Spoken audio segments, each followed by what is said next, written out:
Welcome to the Private School Leader Podcast, where private school leaders learn how to thrive and not just survive as they serve and lead their schools. I strongly believe that it is possible to have a long and happy and fulfilling career as a private school leader, and my passion is to help you figure out exactly how to do just that, right here on the Private School Leader Podcast.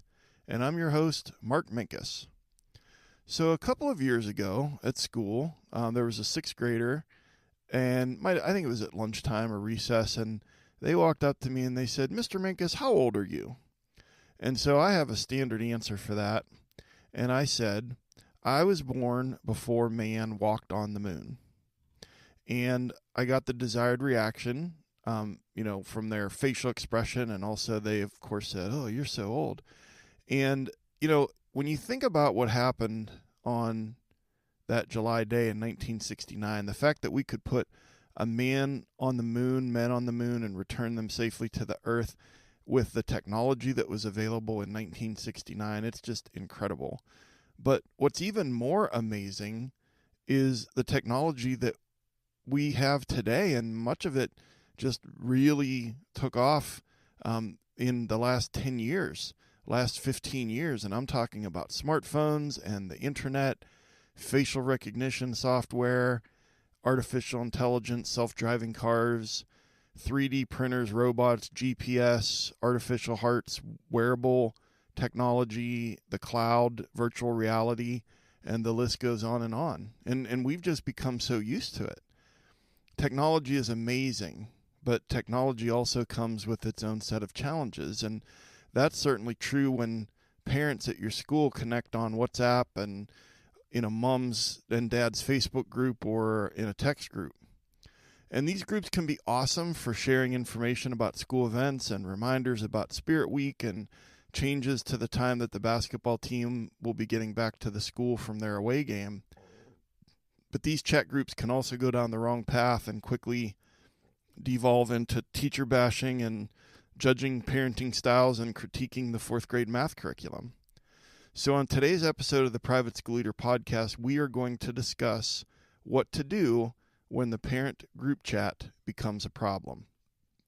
But before we jump into that, I'm really excited about something, and I want to tell you briefly about it, but I want to start by asking you a question.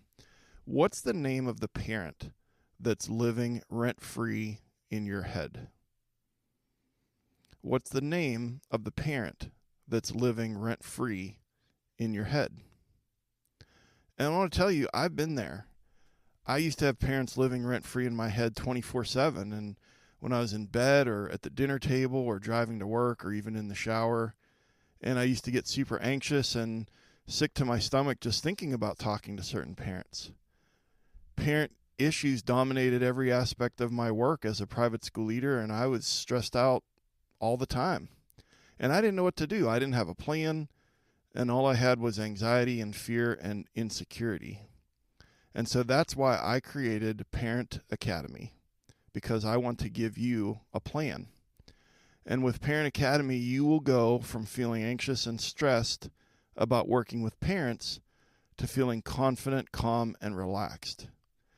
Because Parent Academy is an online digital course that's your step-by-step framework for building effective relationships with parents while reducing your stress and anxiety. And I didn't even tell you the best part. After I teach you, then I teach your teachers at your school. I created 2 45-minute webinars that take the content from Parent Academy and then packaged it for your teachers.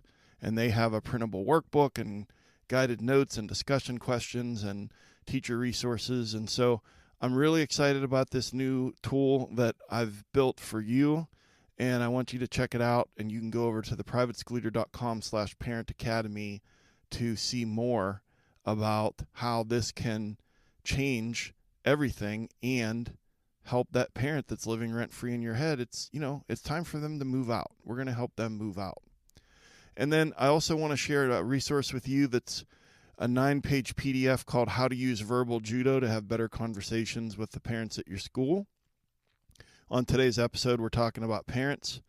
And, you might be saying, well, what is verbal judo? Well, it's a communication strategy that focuses on using words effectively to de-escalate conflict, resolve disputes, and achieve positive outcomes, particularly in high-stress or high-pressure situations. And the author, George Thompson, who wrote the book Verbal Judo, The Gentle Art of Persuasion, he's trained over 200,000 law enforcement officers in America in Verbal Judo, The Gentle Art of Persuasion. And so what I've done is I've read the book, I've taken strategies from the book, and then applied them to you and your life as a private school leader so that you can have better conversations with the parents at your school. And so you can check this out at theprivateschoolleader.com/judo. That's a guide for you how to use verbal judo to have better conversations with the parents at your school, theprivateschoolleader.com/judo. All right, so as I was preparing for this episode about the parent group chat, I got to be honest, I got a new perspective on parents and in particular the parent group chat. And I want to just take a moment to talk about that, and then what we're going to do is get into some of the benefits of the group chat, some of the potential problems, and then I'm going to give you 5 do's and 5 don'ts when it comes to how you are handling the parent group chat when it becomes a problem. So this new perspective that I'm talking about is, first of all, empathy. And I have a lot of empathy towards the parents, and especially towards the moms, and I'll explain that in a moment. But I want you to think about, let's say that there's a parent that has a 5th grader and a 7th grader in your school. And so they're on the WhatsApp or group text for those 2 grades, 5th grade and 7th grade. So that's one group. And then let's say that the 5th grader plays soccer and that the 7th grader plays basketball and is in the spring musical. Well, there's probably group chats for all of those things. And then if there's, 15 or 20 or 30 people in the grade group chat, and then there's, less than that, but still a significant number in the individual group chats for the soccer team or basketball team or the spring musical, and people are in there doing reminders and updates and asking questions, and were we supposed to bring a snack, and what time is the game, and just all of this stuff. And then people are replying all just inundated with a lot, really a ridiculous number of messages. And, when I was talking to different people, talking to former colleagues, talking to coaching clients, even talking to some of my Thrive Academy students about this in preparation for the episode, I learned some things. And one of them is that this seems like something that is especially hard on the moms. The moms take on the yeoman amount of work when it comes to the group chat. And one colleague that had 2 children in a private school for many, many years referred to it as hidden work. And that really resonated with me. And what I think she did mean by that was that, there's work that parents do that's pretty visible, running kids around to their practices and, all the different things that go on with what parents do with meals and errands and, back to school shopping and whatever, everything. But there's hidden work, and that is, this falls under that category, with just so much time that's spent navigating that group chat, and it can be stressful as well. And then the third thing that I got a new perspective on is just there's FOMO, fear of missing out. There's comparison when it comes to money, because in those group texts, there's going to be things that are happening where parents are, not so much the Instagram thing of them going on a trip and posting a picture of their dessert, with the ocean waves in the background. I'm not really talking about that, but just, how often and how high quality whether it's sports and it's training, or it's, a musical and, a voice coach and just those kinds of things. There's some comparison when it comes to money, but then there's also some comparison when it comes to parenting and parenting styles. And so, I used to just have a one big broad brush stroke, one size fits all attitude about parent group chats, but I have a little bit of a different perspective now. And so I want to get into talking about some of the benefits, some of the potential problems with the group chat. And then, like I said, this podcast, we try to really get tactical with strategies. So I'm going to give you 5 do's and 5 don'ts. So first of all, what are some of the benefits of a WhatsApp group, a group text, a Facebook, moms and dads Facebook group where people can post? Well, first of all, it forms a sense of community. And we know that people are craving connection, and that even though social media and these devices that I referred to earlier, that they, tend to make us accessible and we can contact someone on the other side of the world, the research would show that we feel less connected than ever. And so we're craving connection, and you form this little tribe, this little community of the parents of the kids in the musical, or the parents of the kids that are on student council that are getting ready to go to this leadership conference, or those kinds of things. So that's the first thing. Second thing is instant communication for time-sensitive updates can happen in the group chat. And so, like I said at the top, for example, the basketball team's coming back from an away game, and 2 of the games went into overtime, and so they're getting back later than they thought. And so, boom, the AD, the basketball coach, can put that message out to the parents about that. And then the third thing is that parents can actually support each other through the group chat. So, for example, carpool help. Someone has a late meeting at work, and they can't pick up their child after, chess club or after, swimming practice, and just puts it out into the group chat. Hey, could someone pick up, Amanda and drop her off? And so, the help, perhaps tutor recommendations, meals provided from others in the group chat when someone's having surgery, or maybe a mom just had a brand new baby, and is recovering, those kinds of things where parents can actually support each other by knowing about the need. And it's sort of a clearinghouse of, people who can help people. That's a group chat at its best.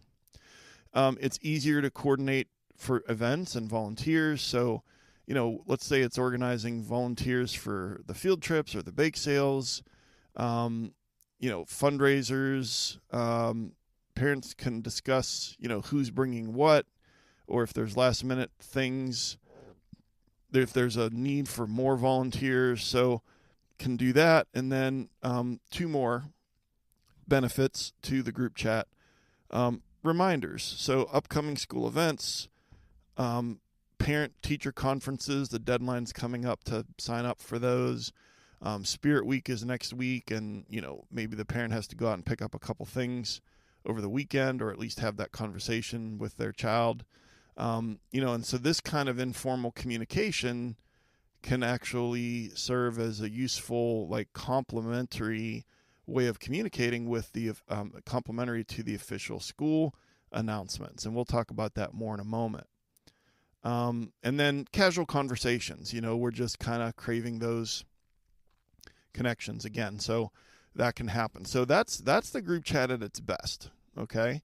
But then let's talk about some of the potential problems of the parent group chat. So excessive information overload. And I mentioned that before. I read an article about a mom who was on a group chat for her daughter's grade. I think the child was in 3rd grade, and she was away from her phone for about a half an hour, and she came back and there were 154 messages on the WhatsApp group for 3rd grade. And she thought that there was an emergency at the school, but it was just some, thing at school. Let's say it was Spirit Week and everybody was replying all and everyone was chiming in about this or that, or posting a link to this cool costume on Amazon or whatever. And, so excessive information overload, it really becomes overwhelming.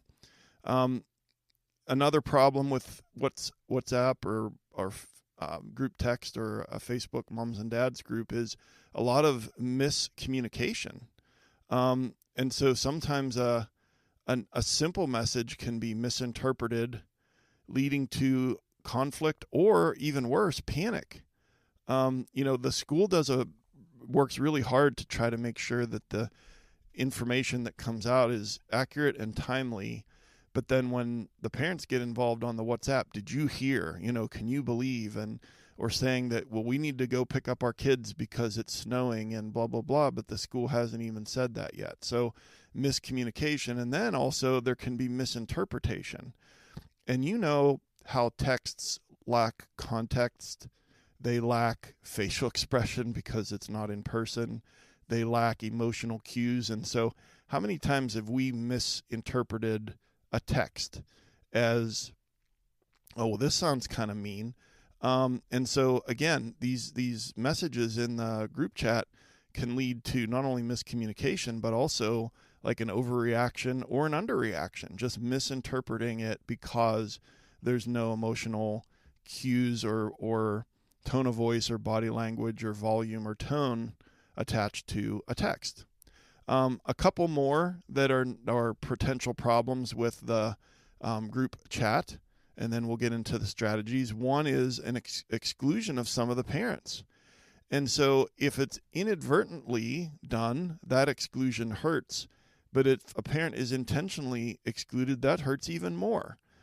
And so this just, hurt feelings, and, parents then flash back to kind of a traumatic experience of being excluded in the lunchroom when they were in middle school, for example, or being left out of a social event when they were in, ninth grade. So just, we all know what it feels like to be left out, and inadvertently or on purpose, this happens and it hurts. And then there's parent-to-parent conflict. That if there's parents in a group chat, they're not all going to agree about opinions about school policies or just, a decision on whether to delay or cancel school because of the snow, and everyone's going to have an opinion. So, and then if someone has a strong opinion and another parent decides to, go up against that parent, then there's all kinds of conflict. And then the final one, and this is one that is probably top of mind for you, is when there's negative talk about teachers or staff. So parents get frustrated about the school, their kid comes home and is complaining about the homework, and then the person is blowing up the chat with, we have too much homework. And they use it as a forum to vent, and then that can spiral into gossip and complaints and false rumors and hurtful things that are said. And, I have a coaching client who told me about one parent that was upset at their school about the third grade teacher. Now, not all the parents in that WhatsApp group were upset about the third grade teacher, but this parent kind of like, quote unquote, recruited other parents by, messaging them and is like, well, is your child experiencing this too? Or does your child think that Mr. Miller is mean? And just kind of like recruiting information and then stirring things up on the group chat. So that is something that is really challenging. And that's probably the first thing that comes to mind when you're thinking about when a group chat starts to become a problem. So again, on this podcast, we're all about taking action. And so I'm going to give you 10 strategies, and those are divided into 5 do's and 5 don'ts when it comes to the parent group chat. Okay. Do, keep your emotions in check and maintain a healthy perspective. Do keep your emotions in check and maintain a healthy perspective. So, there are complex human interactions, even if they're happening in person. And when they're happening online, that's going to be even more the case. And there's a lot of immaturity out there. We know that hiding behind the technology will make people say things they wouldn't say to your face. They can kind of hide behind that and not bring the problem to your attention. And let's face it, as school leaders, the criticism hurts. And that's why we have to put on that suit of armor. I've talked about that before, where parent criticism, they're like arrows. And I think that too many school leaders are letting those arrows penetrate the skin. And I see that in my head as you internalizing the emotion of the parent criticism. But if you have your suit of armor on, it will ding it, and it will make a loud noise and probably even put a dent in the armor, and you're going to feel it, and you're going to notice and hear the criticism, but you're not going to internalize the emotion of it. And so keeping your emotions in check when things are going on that are problematic on the group chat is super important, because, if we're not keeping our emotions in check, then we're overreacting and we're doing things impulsively. And that usually doesn't work out very well for school leaders. And then I also think that a parent gets the right to give real criticism. Let me rephrase that. I think that the right to give real criticism is earned. Okay. And what I mean by that is that I don't think it's valid, real criticism if it's in the parent group chat to each other. I think that valid, real criticism is earned when a parent picks up the phone or sends you an email and says, hey, can we talk? So I'll talk a little later about like us jumping to, what we do when we hear about that criticism that was not a phone call or an email, but it was blowing up in the WhatsApp group. But the bottom line is, do keep your emotions in check and maintain a healthy perspective. And so before I get into the don't, I just want to remind you, if I'm giving you 5 do's and 5 don'ts, that's a lot, especially if you're multitasking, which I always encourage you to do. But as usual, I'll take good care of you in the show notes, and those are at theprivateschoolleader.com/episode 118, and you will have all of that right there for you. Okay, don't try to police the group chat. Don't try to police the group chat. If someone's sending you screenshots, it has to be pretty bad for you to pick up the phone and do something about it. So let me explain what I mean. There will be parents, there will be employees, there will be parents there will be teachers who are parents at your school. And they'll be in the group chat, and they will see stuff, and then they will screenshot it and email it to you. So a couple things. Don't let the tail wag the dog. So if the tail is the group chat and you're the dog, don't let the group chat just have you all over the place emotionally and trying to police it and trying to get in there and, change stuff. And we'll talk about that more in a moment. It's a fool's errand. It's not going to work. And so I think that it has to be pretty bad for you to reach out to that parent. And sometimes the stuff is pretty bad, and sometimes it does require you picking up the phone and reaching out to the parent. But the first step is for you to strongly encourage the person who sent the screenshot to in turn strongly encourage that parent to reach out to you. So let me say that again. The person who sent you the screenshot, you're going to strongly encourage that parent to reach out to you. And that parent can also remind them, hey, I'll just use my own name. Like, listen, Mark's a good listener. Like, he's good at handling stuff. You should talk to Mark. Okay. And so is that always going to work? No. But then you have to weigh the cost of the witch hunt. And so if I'm reaching out to a parent about a screenshot that I received, then they're going to go all in on trying to figure out who was the person that, snitched, who turned them in.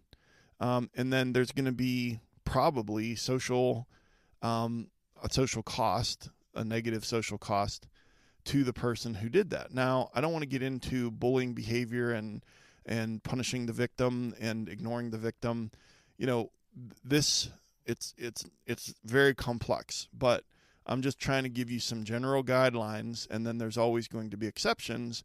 And I would say that the only exception to this is that I haven't mentioned this yet, but some schools have a school-sponsored, school-controlled, school-supervised chat group.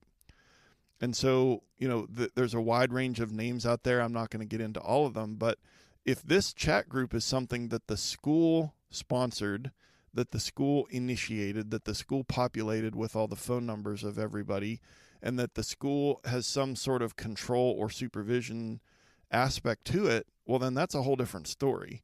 But most of the time, that's not the case in my experience. So, again, my advice is don't try to police it, because you're not going to be successful.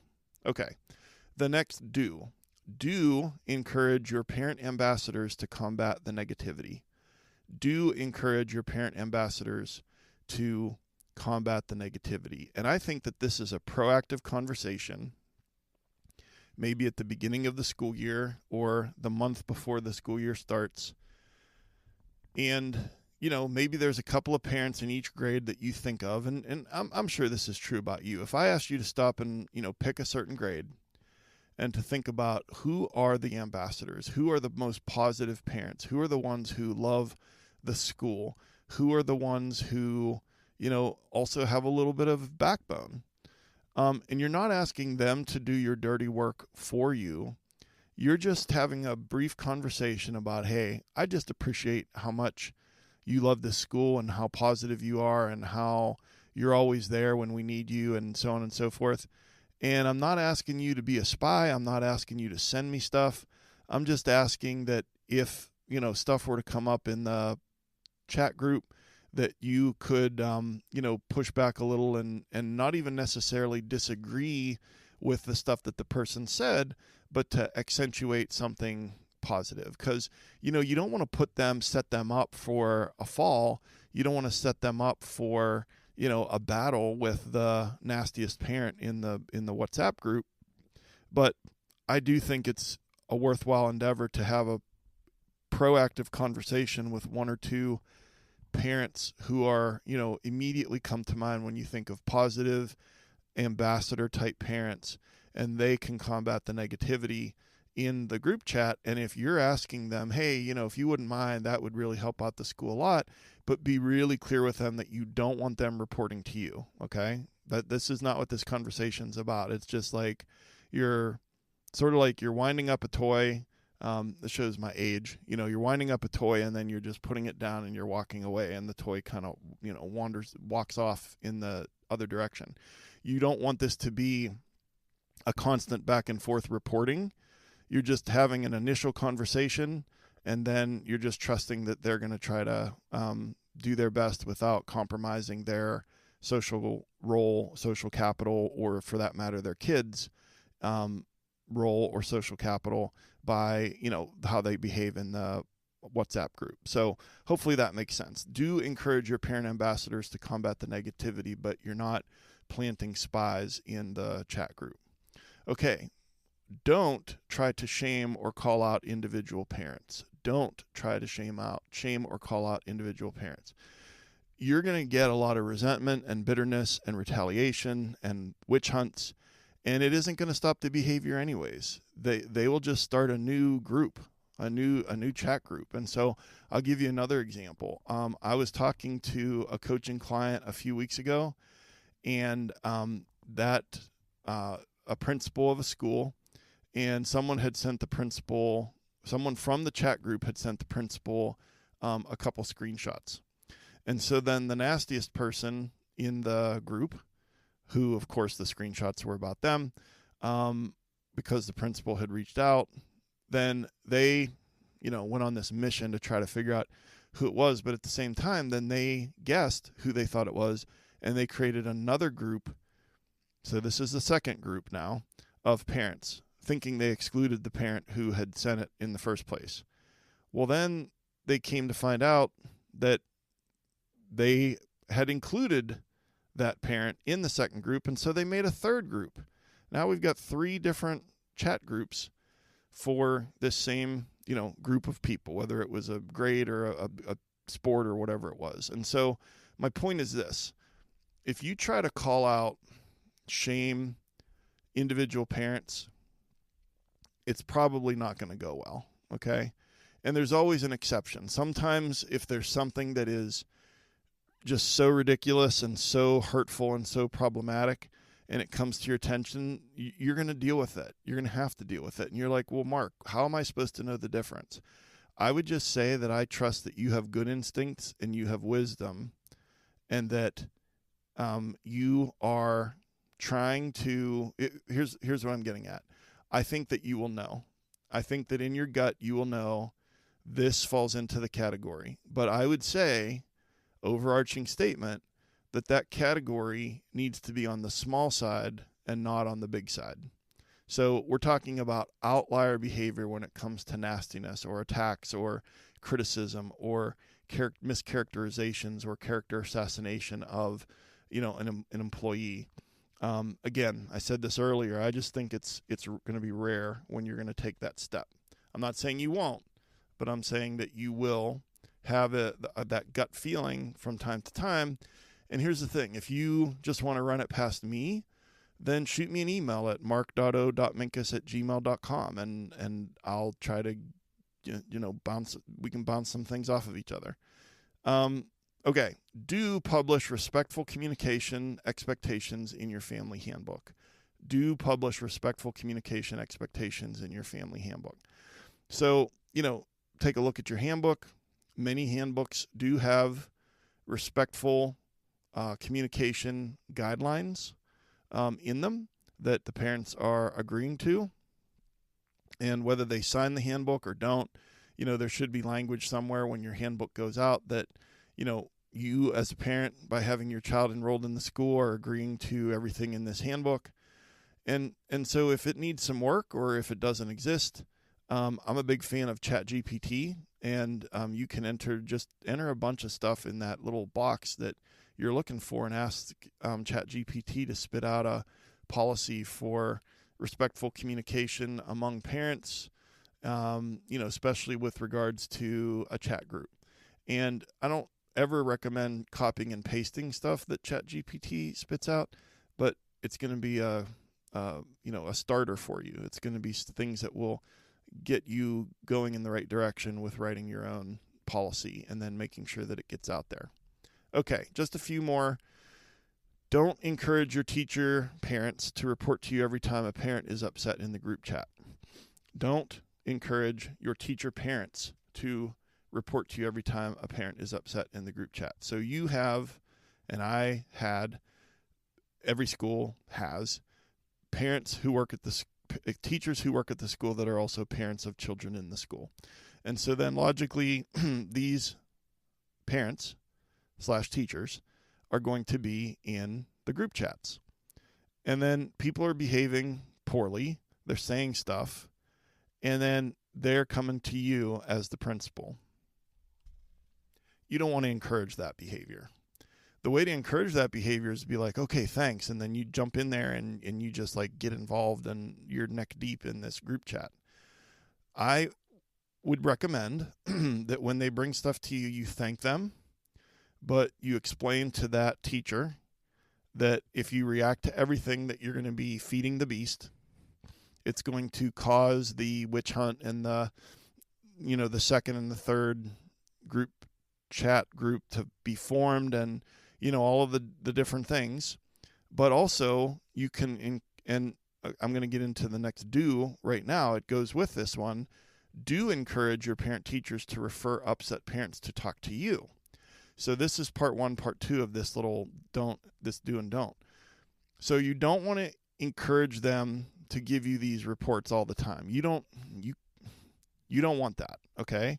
However, if they do if they do come to you with something, and it seems like kind of on the, big side, strongly encourage that teacher parent to strongly encourage the upset parent to reach out to you. And I said it once before, and I'll say it again. That teacher probably has a good working relationship with you, probably agrees that you're a good listener and that you handle problems pretty well. And so again, they just need to be saying you need to talk to Mark, fill in your name there. You need to email Mark. You need to, and you need to talk. He's really good, or she's really good at solving problems, and just really encourage them. So again, these two go together. with the teacher that's also a parent. You don't want them to be coming to you with everything, and when they do come to you with stuff, you want to refer them back to strongly encouraging the upset parent to reach out to you. Okay, just a couple more. Don't try to ban the group chat or people from the group chat. First of all, that's impossible. And again, the only exception is that if this is a school-sponsored, school-controlled, school-supervised chat group, and I actually don't recommend that, but if that's already what you have, it just seems impossible to me. So again, I'm just going to say it and then we'll move on. Don't try to ban the group chat or ban people from the group chat. It's not going to work. There's going to be more negatives that come out of that than positives. Do encourage parents to refer to official communications from the school. Do encourage parents to refer to official communications from the school. Now, here's where you really can get your hands dirty and actually make a difference with what's going on in that group chat, is that your school has to really raise their game when it comes to a one-stop shop for parent information that is super reliable and super accurate and is updated in real time. Because when things coming out of your school in emails or in the parent memo or whatever are like inaccurate, like even 20% of the time, then the parents are going to rely on each other and they're not going to see the school communications as reliable. The more and more and more that the school is very, very reliable and timely and on top of their game when it comes to accurate information, then there's a large group of parents within that parent group chat that hate the parent group chat. They don't want to be involved. They don't want to read all of those things. Okay? That's the thing. One of the main things that I learned in preparing for this episode is that the vast majority of parents, they hate the group chat. They don't even want to be part of it. It reminds them of the lunch table when they were in 7th grade. They don't want to be part of it. And so what can you do? I strongly recommend that every private school has a weekly parent memo, whatever it is that you want to call it. At our school, we send it out at Friday at 9 a.m. Whenever you send it out, it needs to be on the same day at the same time, so it becomes very predictable and very much ingrained in the parent's mind that this is going to come to them at that day, on that day, at that time. And then you're just going all out to make sure that this is accurate. You're going to have a link to the sports schedules and practices and make sure your AD has that all squared away and that those are, let's say linked to Google Docs so that the AD can change them. But if there's a significant change, of course, that information is going out. The bottom line is this: if the better your official communications are from the school and the less that it is a scavenger hunt through their email to find the information, and I mean by that, one email a week, that weekly parent memo that's going to have everything. I'm not saying you only send one email a week to your parents. I'm saying that email, in my opinion, is probably the most important piece of communication that you're sending. And if it's accurate and it's really good, and I don't mean it has to look like it's, something slick from a media company or from a newspaper in a big city or from a shiny, glossy magazine. I don't mean that. I'm less concerned about the way it looks and more concerned about the accuracy of the information in it. Okay. And then the last don't assume that all parents are in agreement with what one or two parents are saying in the group chat. It's very awkward for parents to disagree with the most negative person in the chat because of the potential social consequences for the parent and the potential social consequences for their child. And sometimes it's easy for us to paint with a broad brush that all parents are upset or they never are happy. When we start using extreme language, that's rarely accurate. And so I said before, most parents hate the group chat and they tolerate it. And then they're trying to navigate it as best they can without pissing people off. And so just for you and your own mental health and your own peace of mind, it's important. Don't assume that all parents are in agreement with what one or two parents are saying. All right. So what are the big takeaways from today's episode? We're talking about when the parent group chat becomes a problem. Do keep your emotions in check and maintain perspective. Don't try to police it. Do encourage your parent ambassadors to combat the negativity. Don't try to shame or call out individual parents. Do publish respectful communication expectations in your family handbook. Don't encourage your teacher parents to report to you every time a parent is upset in the group chat. Do encourage your teachers to refer upset parents to talk to you. Don't try to ban the group chat or people from the group chat. Do encourage parents to refer to official communications from the school and make sure they are accurate. And don't assume that all parents are in agreement with what one or two parents are saying. That's a lot. It's a lot to remember.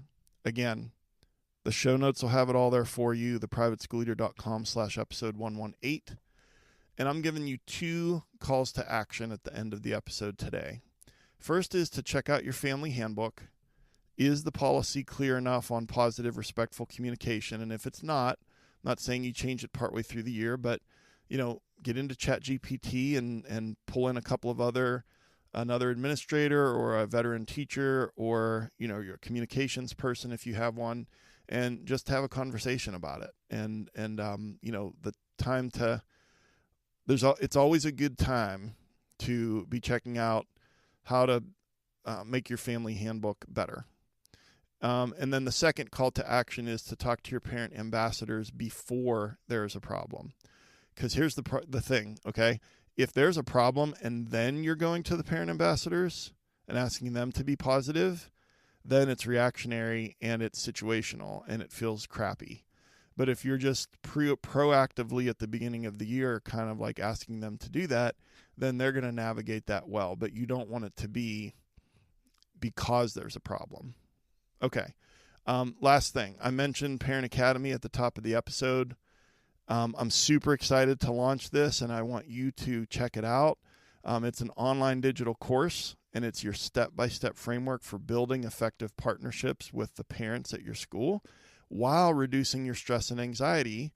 And I told you before, but I want to tell you again because I'm super excited about this part too, is after I teach you the step-by-step framework to help you navigate all of this better with your parents and have them cause less anxiety and give you more confidence, after I teach you, I'm going to teach your teachers. So there's 2 45-minute webinars, and they have a printable workbook, and this is something that you could use at a PD, all in the same room, and they watch it, and then they break into groups for the discussion questions.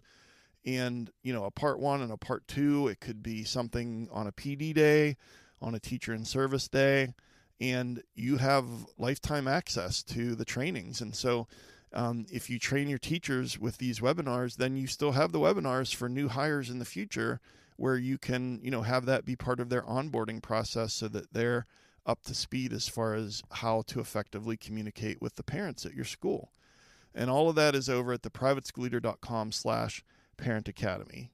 So go check that out, please.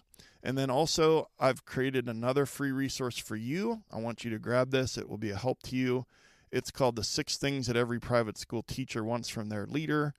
And this 6-page PDF could be a real game changer for you. And I guarantee you that if you do these 6 things, the teachers at your school will be happy to follow you. And you can grab that at theprivateschoolleader.com/guide. And one last thing, if you have gotten any benefit from this podcast, I just would ask for a favor that you would take the link and you would email it or text it to another school leader. Whether that's someone that you met at a conference or someone that you know from another school, a school leader. And also think about that rising leader at your school. You have a good eye and you have good instincts when it comes to somebody that has leadership potential in your school. Well, maybe they need someone to believe in them to kind of light that spark, and send them a text, send them an email with the podcast, a link to the podcast, this episode, for example. And maybe they can that'll be their first step in their journey. So if you would please share the link, I'd love to get that word out there to help as many school leaders as possible.